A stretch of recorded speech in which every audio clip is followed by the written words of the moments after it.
Bitcoin just hit 100,000 and now it's pulling back. So is this the moment that everyone's been waiting for or the one they've been fearing? But what if I told you it's totally different? What if I told you this isn't just another milestone? It's actually part of a 300-year pattern that predicts exactly what happens next. Now, for the last 3 centuries, this pattern has repeated itself 5 times, reshaping technology, wealth, and even the world. Now, Bitcoin is following the same blueprint, but what it means for the future is where things get truly shocking. So in this video, I'm gonna break down this 300-year pattern. I'm gonna show you what it reveals about Bitcoin's next move and why this moment could define the future of wealth creation and give us a playbook for how to navigate all of this. My name is Mark Moss. I've been making videos on Bitcoin for about 8 years. I coach thousands of investors on investing. I'm a partner of a leading Bitcoin venture capital fund called the Bitcoin Opportunity Fund. I'm the CVO of Matador, a new public Bitcoin company, and these models are what we use as our guides. So stick around because what happens next might surprise you and could even change everything. So let's go. All right, so we're gonna jump right into this and we're gonna show you using historical models where Bitcoin goes well into the future. So the first thing is, has Bitcoin hit the ceiling or is this a new floor? Now, we hit $100,000 and yes, it has been pulling back at the time of this recording, depending on when you're watching this. So is this a buy the dip moment or is it sell it short before it goes out? Is 100,000 the top? And really, where does it go? Now, you have to understand that when prices are going up, there's psychological levels. So when Bitcoin hit 1,000, that was a psychological level. When it got to 10,000, it was a level. And now at 100,000, it's a level. So we want to know, where does it go from here? Is it too late? Is it too expensive? Or are we going much higher, much faster? Well, there's a couple of things we want to look at. So first of all, as I said, right, depending on when you're watching this, the price of Bitcoin is pulling back from that level, the psychological level of 100,000. But I want to show, right, we sat at this level. You have to understand things move up and down. And now we're in that same sort of a range. But remember, this is a psychological level, and then we'll use history to see where we go. And one of the things that's happening from the psychological level is Bloomberg, which makes the Bloomberg terminal. You see me using charts from Bloomberg terminal all the time. It's about 20 to 30,000 a month for a subscription to it to pull charts.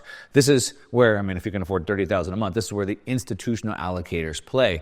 And you can see in the Bloomberg terminal, it now shows the Bitcoin price as a percentage of 1 million. So it's no longer showing 80,000 or 100,000. It's now showing it as 0.1 million. Now, the reason why this is important is because what's known as unit bias. So a lot of people think that Bitcoin's too expensive, so I'll buy something cheaper, like Dogecoin, for example. The unit bias makes them think that they should buy something cheaper. But now the unit bias of allocators, institutional allocators, now shows it as a fraction of 1 million. What do you think that does to the psychological level of these institutional allocators? The reason why I point at that for a second is because a lot of times when we're looking at macroeconomic pictures, we're looking at what central bankers and policies will do, you can't just look at the data. This is the gripe that I have with a lot of the people that are on YouTube that I'm friends with, I speak at conferences with, that are very, very smart, some of them smarter than me. But they don't take into account the psychological level, the psychological reasons behind these. They look at the data only, and you miss out a big piece. Now, another big psychological piece that we can talk about is Trump, who now wants to be the Bitcoin president. As a matter of fact, he tweeted out, "Congratulations, Bitcoiners, on this $100,000 level." He said, "You're welcome." So think about this from a psychological level. Trump has now taken credit for the price hitting that level.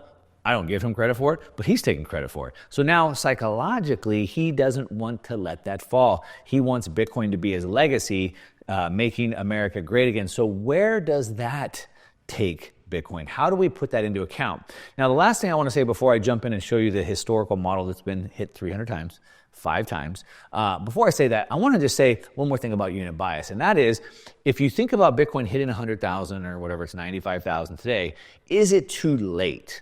And the question I would ask is, the problem that most amateur, what we call the dumb money. There's the smart money, which is institutional allocators. There's the dumb money, which includes you and I. What the dumb money gets wrong is that most of those are looking in the rear view mirror. So what do I mean by that? Let's just use real estate for an example. You know my real estate background. A lot of people that I worked with, invested with, even my family had bought a lot of properties in Florida going into the 2005, 6, 2007 when the real estate market was taking off. Of course, that real estate market crashed in the great financial crash of 2008. The bottom of that market happened around 2011, 2012 for most of the U.S. So the bottom was set in, which was way cheaper than where it had been in 2005, 2006, 2007. So 2012 was the bottom, and then the price started going back up again. By 2014, 2015, Florida had started getting pretty good again. The prices were pretty high. And a lot of investors, real estate investors at the time, were saying, oh no, it's way too expensive, it's way too expensive. And I said, too expensive compared to what, right? Our brains are comparing mechanisms.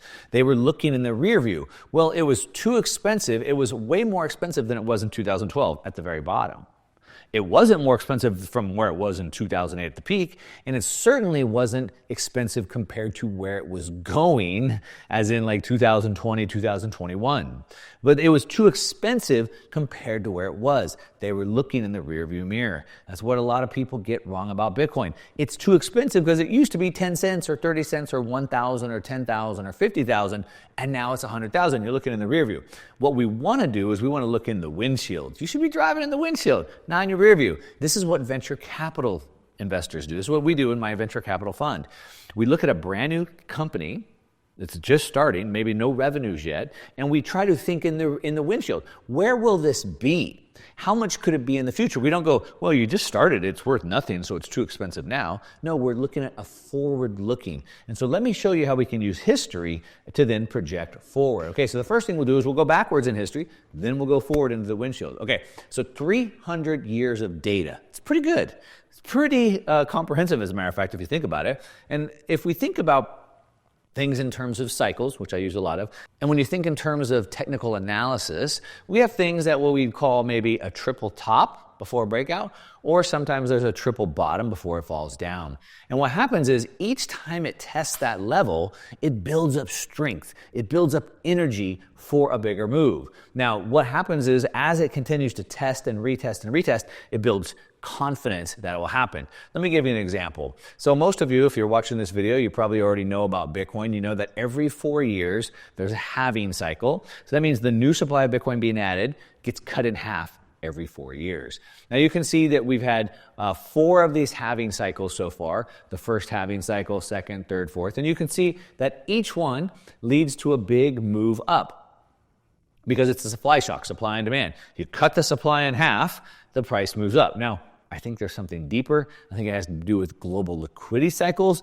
We're not going to get into that right now. If you want another video on that, leave me a comment down below.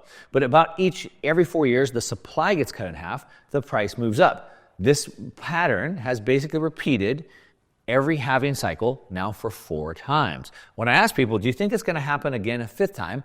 Most people would say yes. It's happened 4 times almost identical. Why wouldn't it continue to happen on the 5th time? Okay, so that means there's 4 times. That means the confidence of it happening a 5th time is higher. Now, if it happens 10 times, the confidence of it happening another time is even higher, right?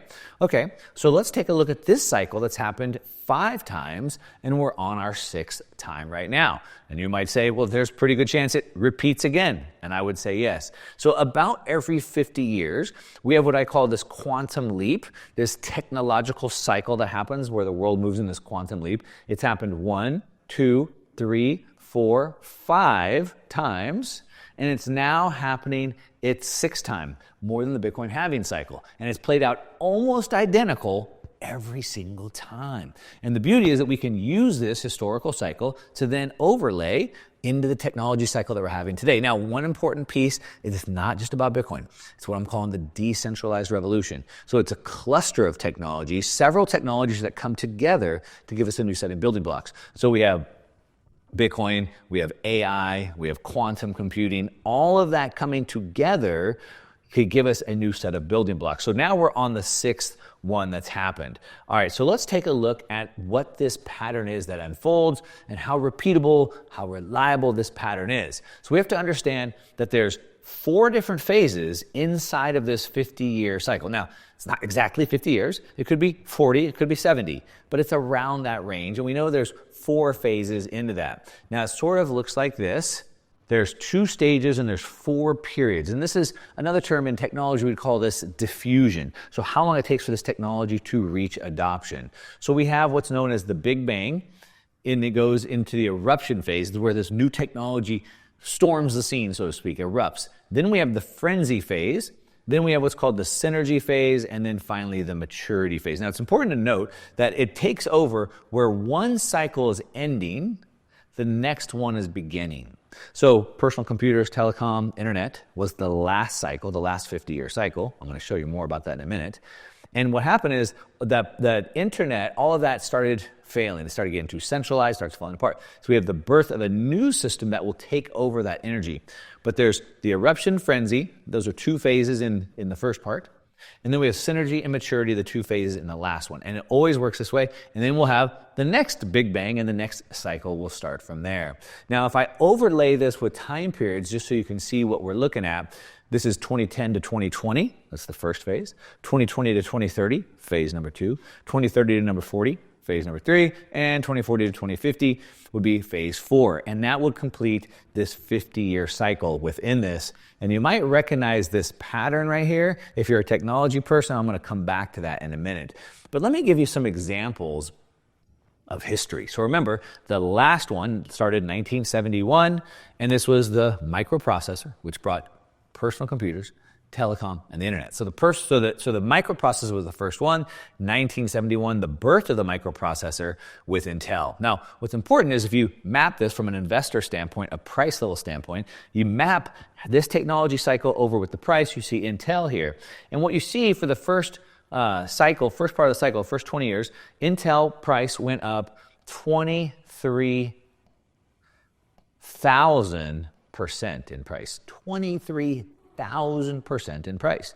Now, that went up so much, so crazy, that everyone looked at Intel and said, that's got to be a bubble. It's so expensive. There's no way it can go up from here. I need to go find the next microprocessor. I need to find a cheaper microprocessor because it went up 23,000%. I missed out. Oh, woe is me. I never catch these, et cetera, et cetera. But what happened is that was phase 1.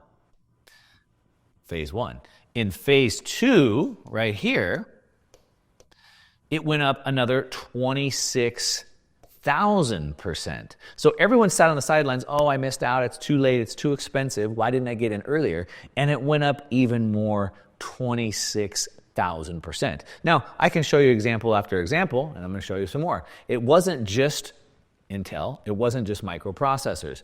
As a matter of fact, like I said, the microprocessor brought us the boom of the computer and telecom and all of those. We can see here Apple. So then the microprocessor brought us personal computers. Now Apple went up 1.5 million percent in this first phase. And again, everyone said, oh, I missed it. It's too late. Why didn't I buy it? I always miss these things. And they sat on the sidelines. And then Apple went into phase 2 and went up another 50,000% from there, an enormous amount. And so what happens is you can see these cycles are dependable, reliable. Microsoft, I believe, went up about, 40,000% in phase 1. Phase 2 went up over 1,000,000% in phase 2. Well, everyone sat on the sidelines thinking that they missed it, that it's too expensive, not realizing that these things move in cycles. That makes sense? All right, so now that you understand that, you've seen the historical relation to that, let's overlay this and look at where we are in this new age of decentralization and Bitcoin, et cetera. Okay, so the first thing you have to understand is that there's, again, 4 phases, and we can overlay them with phase 1, 2010 to 2020, being this eruption phase, and really it's the age of retail. So this is the very first part of the technology of diffusion, where just the true believers, the early adopters, the tinkers, the nerds, if you will, they all start to come to play. It's a very small piece that's retail. But what happens is in phase 2, as we move from the first phase into phase 2, It's now called the frenzy phase. Now, this is where we start getting wider adoption, where a lot more people coming. It's been proven out by the true believers, the early adopters, and now everybody else wants to jump in and get a piece of the pie. And this is really illustrated through the institutional phase. So right now, the institutions, the Wall Streets, the ETFs, the BlackRocks, and yes, even the governments, the sovereigns are starting to come into this institutional phase, which is why it's a frenzy, which is why it's starting to move so fast. Okay, now if we take that and we overlay it with another chart so we can understand this a little bit better, we have the same chart now, but now I'll put something called an S-curve onto here. An S-curve is a tool that we can use to measure adoption of technology, but you can use it to measure other things like viruses, even things like that. And it's a way to measure how fast adoption could get through a society. So basically the way it works is the time it takes to go from 0 to 10% adoption is the same amount of time it takes to go from 10% to 90% adoption. All right, that's the way this moves. So now we overlay the 4 different phases of the 50-year cycle, and we overlay it with an S-curve. And what we see is that while this part of the move, again, with Intel and Apple and even with Bitcoin, everybody thinks they missed out. Oh my gosh, it moved so much, I wish I would have bought it before. So they sit on the sidelines. We can see why the second part of the move is the biggest part of the move.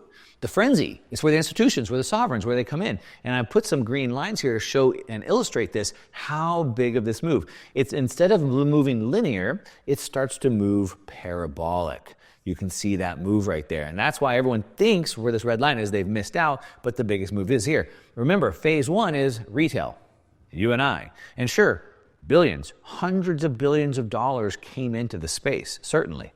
We saw it go up. But now with the frenzy phase, with the institutions and the sovereigns, we're talking about trillions of dollars. Much bigger. The move in front of us is going to be much bigger than most people can even imagine. Okay, now, where does that put us at the end of this phase 2? Now, we can go to phase 3 and phase 4, and that's for another video. But where does that put us at the end of phase 2, which will be somewhere around 2030? So, is it too late for Bitcoin? Should I short it? Should I sell it? Should I get out of it? Will it keep going up? Should I go hunt for some smaller coins that are going to be more explosive?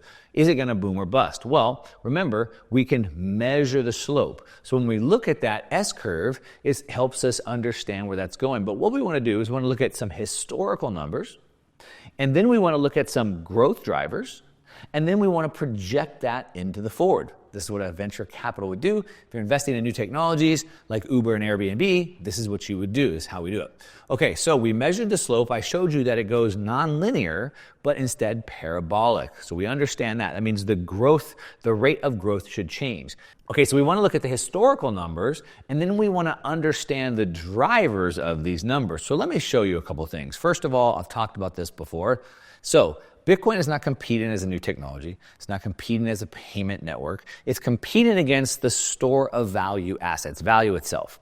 So we look at assets that are store of value assets like gold, collectibles, equities, real estate, bonds, money, etc. So if I was pitching on Uber or Airbnb, we would say, well, Airbnb is competing against hotels. So the hotel industry is this big, the total addressable market, the TAM. If I could take X percentage, 5%, 10% from the TAM of the hotel market, it'd be worth this much. Uber disrupting taxis, limos, vans, etc.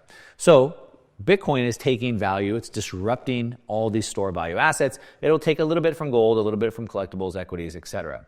Now, this is from 2020 to where I project things to be at 2030. Let's just start here. The money supply was $95 trillion in 2020, and I project it to be somewhere around $205 trillion, which is 8% growth throughout the decade. Now, 8% is a little bit low. Now, the reason why is not only do we have historical numbers, but we also look at the growth of this. So the government, the United States government, the US dollar, the reserve currency of the world, the CBO is the Congressional Budget Office. They give us these numbers. They project out where we'll be through the next 30 years by 2054.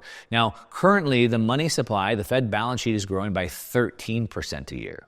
So I've only put 8%. I'm undershooting this a little bit to give us a little bit of conservative numbers. Bonds, they're $300 trillion in 2020. I project them to grow by 5% a year to 488. Now, if you understand this, I talk about this all the time. When the money supply goes up, real estate and equities are basically perfect proxies for those. So I put them going up by 8%. Real estate goes to $700 trillion. Equities goes to $205 trillion. Gold goes from 11.5 right now. I think we're about 14, 15. It goes to 20 trillion.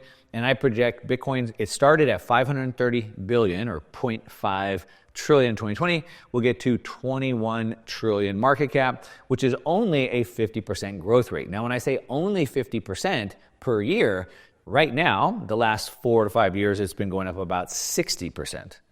So I project it will slow down a little bit going into the rest of the decade and end up at about 21 trillion market cap. Now, to put this into some perspective for us, that means total store value assets go up to about 1.6, almost 1.7 quadrillion by that time.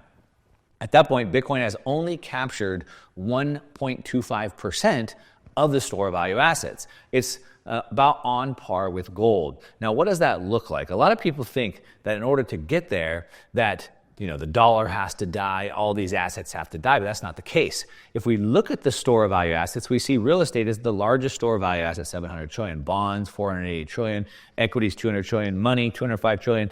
And at this point, by 2030, gold and Bitcoin are basically about the same size, 21 trillion. So Bitcoin has grown by taking a little bit of value from each one of these, but none of them are dead, nor is the dollar. A lot of people think, well, when Bitcoin's worth $1 million, then what's the dollar worth? How much is a tank of gas? It doesn't mean the dollar dies. It means that it pulls value from each of those. Now, only taking 1%, 1.25%. Now, is that realistic? Remember, if I think like a venture capitalist, we would say, what markets are we disrupting? Remember, Uber and Airbnb are disrupting van, taxi rides, or hotels. Now, we would project out what percentage do we think is realistic to capture over what period of time? And so we'd say, well, how much do I think Bitcoin can pull from those others? Is 1% realistic? Well, what did Airbnb and Uber do? Well, we know that in the first 10 years, Uber and Airbnb launched. Within the first 10 years, they were able to take 10% of their market shares, 10% in less than 10 years. Now, we're projecting Bitcoin by 2030 to only get 1.25%, which I think seems pretty low. I think it's a conservative estimate. Now, where does it go in 2040 and 2050? That's for another video. But then again, think about this. So back to the question, is it too late? Is Bitcoin too expensive? Too expensive compared to what? Too expensive compared to where it was when it was 10 cents, $1,000 or 10,000, or is it too expensive compared to where it is going to be in 2030, 2040, and 2050? If I believe, as I do, it'll be worth 1 million in 2030, but I can buy it today for only 100,000, sounds very cheap. But let me know what you think. Put it down in the description down below, in the comments down below. Let me know what you think. If you want me to release the other videos for 2040 and 2050, leave me a comment and let me know. And that's what I got. All right, to your success. I'm out.